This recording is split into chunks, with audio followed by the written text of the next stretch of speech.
Друзья, Привет! наши видео выходят каждую среду по утрам. И наши подписчики об этом прекрасно осведомлены. Кстати, те, кто не подписался, можете тоже подписаться на наш канал. Так вот, что готовить утром? Завтрак, конечно же.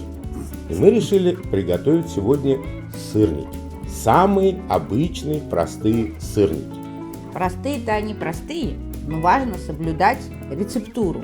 И важно соблюдать баланс этих всех составляющих сырников.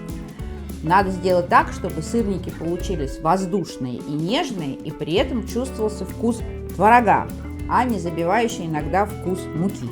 Поэтому мы взяли 250 грамм нежирного творога, всего 5%, 30 грамм муки, 15 грамм сахарного песка, 7 грамм ванильного сахара, щепотку соли, где-то 3 грамма, и 1 желток. И вот эти все ингредиенты позволят нам сделать 6 сырников. Если вы хотите сделать больше, умножайте все на 2, на 3, сколько вам нужно сделать сырников, чтобы накормить всю семью и всех своих друзей. Нам обычно хватает этих 6. По 3 на нос, что называется. Ну что, Приступим? приступаем. Поехали. К творогу добавляем щепотку соли, желток, муку, сахарный песок и ванильный сахар. И все тщательно перемешиваем. В зависимости от влажности и жирности творога муки понадобится, может быть, чуть больше. Такая масса должна получиться, которая собирается в один шар, из которой можно вылепить сырник. Пора формировать сырники. Присыпаем рабочую поверхность мукой и выложим на рабочую поверхность нашу массу. Сформируем из творожной массы колбаску.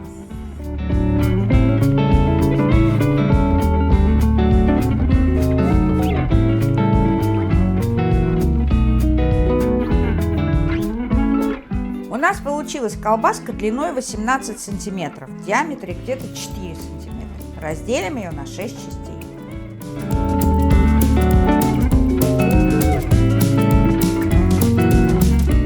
Слегка припылим рабочую поверхность и начнем формировать сырники с помощью кулинарного кольца.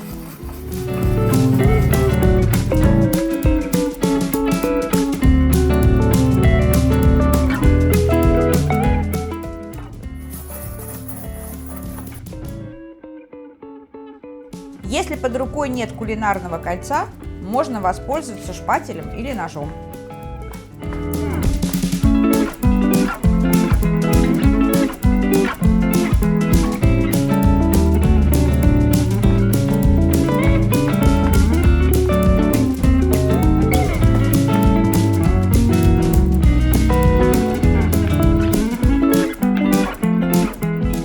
Все 6 сырников мы подготовили.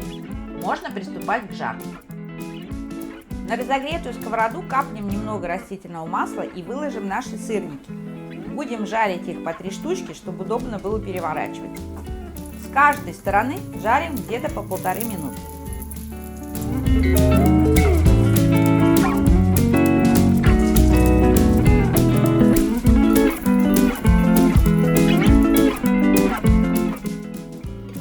Первая партия готова. Переложим сырники на тарелку и займемся оставшимися 3.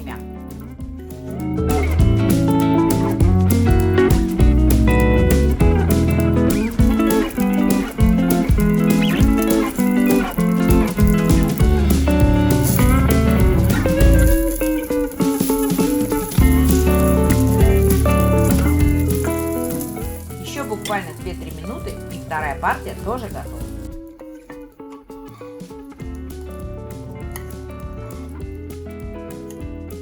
Ну что, сырники мы приготовили. Вот они какие красивые у нас получились. Ушло у нас на все про все от силы минут 15. Можно уже и позавтракать. Но хочется сырники поесть со сметаной и с каким-нибудь джемом. А что, сметану мы сами будем готовить? Нет, сметану мы готовить не будем, а джем быстренько приготовим. Мы взяли 200 грамм голубики, Добавили 70 грамм сахарного песка и 100 грамм горячей воды. Помешаем и доведем до кипения. Чайную ложку крахмала разведем столовой ложкой воды.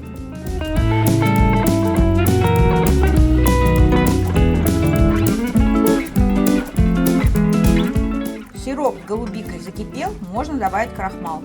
Добавляем и начинаем мешать до загустения. Джем готов, надо перелить его в емкость и дать остыть.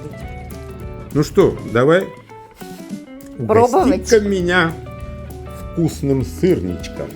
А сейчас, вот он какой, мягкий, нежный, вот какая красота. Куда тебе макнуть? В сметанку? Мне со сметанкой. На, Традиционно. на тебе. А? А я в джем макну. Облачко, растаявшее во рту. Нежные, вкусные, прямо один творог чувствуется. Да, Не тебе вот это муки. самое главное в сырничках. На. Чтобы не чувствовалась мука, а чувствовался творог. Попробуй еще джема. Вот такая я добрая, все скормила. Любимому мужу, ешь на здоровье. Я тебе одну штучку оставлю на завтрак. Остальные съем сам. Попробуйте обязательно этот рецепт. Легкий, быстрый, результат потрясающий. Получите удовольствие. И, конечно же, не забудьте подписаться на наш канал. Оставляйте свои комментарии, делитесь рецептами, задавайте вопросы. А главное, друзья, никогда не бойтесь экспериментировать. Готовьте с нами, готовьте как мы, готовьте лучше нас. Угощайте своих дорогих и любимых потрясающе вкусной едой. И не забывайте ставить лайки. До новых встреч! Пока!